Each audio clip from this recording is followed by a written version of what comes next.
Hi, Congressman Jared Huffman, and today I'm responding to a letter that I got from Alan in San Rafael, who was expressing his concern about the breadth and scope of surveillance activities by NSA. I want to tell you, Alan, and others who share these concerns, that I agree with you.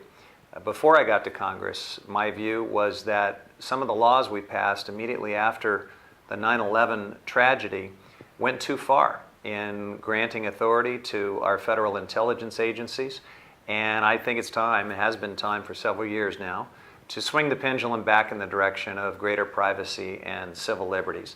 So let me tell you what I'm working on. Last week, I voted in support of what was called the Amash Conyers Amendment to the NSA appropriations legislation. It fell just short, it didn't pass, but there was an awful lot of bipartisan support for it. And it has helped advance this conversation about how we can better protect privacy and civil liberties without sacrificing reasonable intelligence programs and national security. What this amendment would have done is basically make it harder for the NSA to get all of this data on the phone calls that Americans make every single day.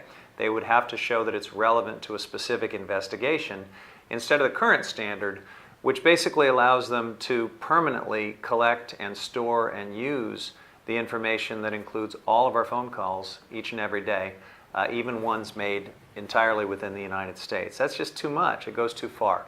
So I thought it was a reasonable amendment, and I'm going to keep pushing. In fact, I'm supporting legislation that would do the same thing.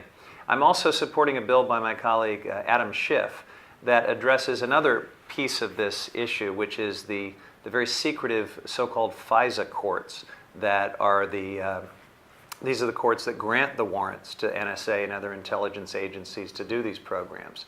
These are courts that right now are appointed entirely by the Chief Justice of the Supreme Court. There's no transparency, there's no Senate confirmation, and the bill I'm co-sponsoring would change that.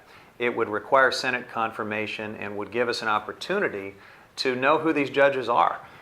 To understand their philosophy of the Fourth Amendment and of civil liberties and of privacy before they get this very powerful position.